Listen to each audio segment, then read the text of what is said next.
है जीवन में बहुत जरूरी, शिक्षा है जीवन में बहुत जरूरी। गरीबी की हालत शिक्षा कैसे होगी पूरी, गरीबी की हालत शिक्षा कैसे होगी पूरी। शिक्षा है जीवन में बहुत जरूरी, शिक्षा है जीवन में बहुत जरूरी। गरीबी की हालत शिक्षा कैसे होगी पूरी, गरीबी की हालत शिक्षा कैसे होगी पूरी।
मजदूरी, शिक्षा के लिए पापा करते मजदूरी। और गरीबी की हालत शिक्षा कैसे होगी पूरी, गरीबी की हालत शिक्षा कैसे होगी पूरी।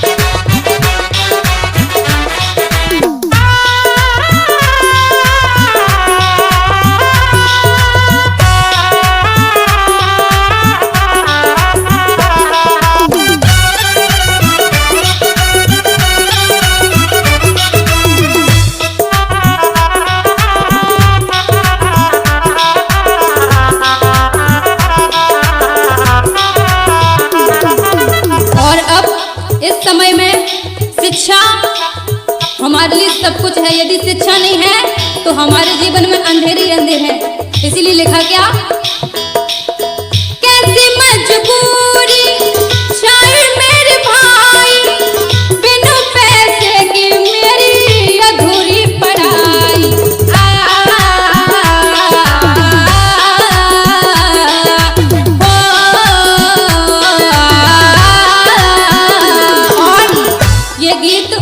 मैंने उन बच्चों को देखकर लिखा है जो पढ़ना चाहते हैं लेकिन जो गरीब हैं, जो हद से ज़्यादा गरीब हैं, वो पूरी शिक्षा को ग्रहण नहीं कर पाते हैं। तब लिखा क्या, कैसी मजबूरी चाहे मेरे भाई, बिनु पैसे की मेरी अधूरी पढ़ाई।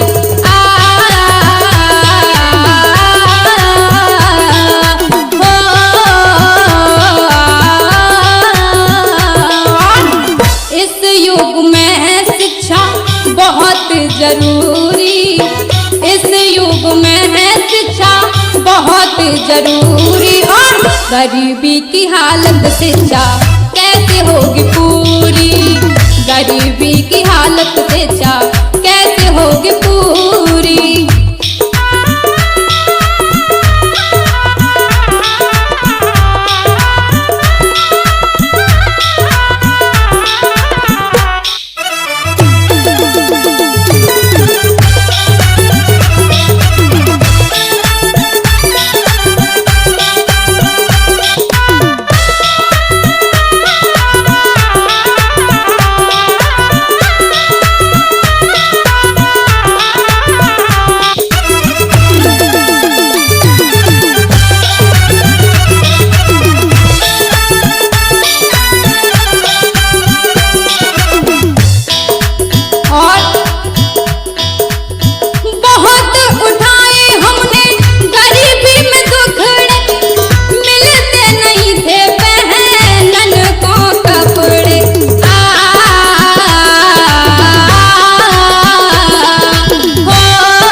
हमारे परम पूज्य बाबा साहब ने भी बहुत देखी, लेकिन फिर भी उन्होंने तो भारत का संविधान बना दिया।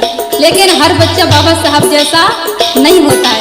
तब लिखा क्या, बहुत उठाए हमने गरीबी में दुखड़े, मिलते नहीं थे पहनन को कपड़े।